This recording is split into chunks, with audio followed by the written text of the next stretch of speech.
Bonjour à tous, est-ce que vous êtes prêts? Accrochez-vous, on met le cap ensemble complètement à l'est. Aujourd'hui, on bouscule les codes et on part à la découverte d'un jardin d'enfants pas franchement comme les autres. Oubliez les salles chauffées où l'on s'exerce au puzzle. À Allschwil, en Suisse, la pédagogie est plus rustique. Au programme pour les tout-petits, randonnée en forêt ou encore apprentissage du feu de bois. Vous allez le voir, ça décoiffe. Un feu, impossible dans une école classique. Ici, cela va de soi. Pour ce qui est du feu, vous savez, l'apprentissage commence quand on quitte la sécurité pour l'inconnu. Ce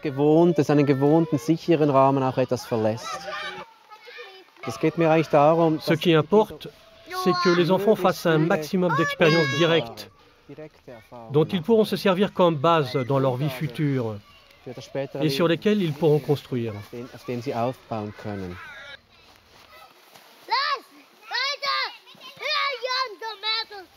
Cet espace forestier est loué par l'association du jardin d'enfants depuis 12 ans à la commune d'Allschwil.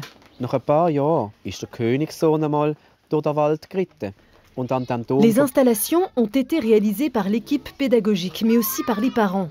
Le paradis pour les petits, malgré l'inconfort. Bien sûr, on ne veut pas qu'ils souffrent, que ce soit une mauvaise expérience.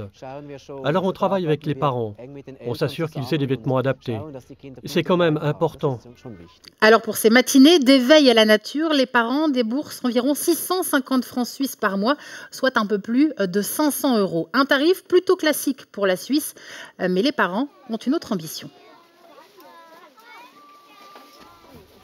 Mon fils Linus aime bien être dehors. Il est parfois un peu bruyant et turbulent et il trouve ici l'espace pour dépenser toute l'énergie qu'il a en lui. On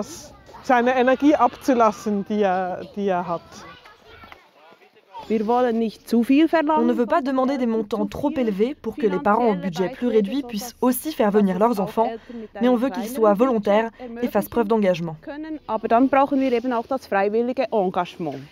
Et les enfants, dans tout cela, y trouvent-ils leur compte? Eh bien, pour le savoir, le mieux est sans doute de les écouter.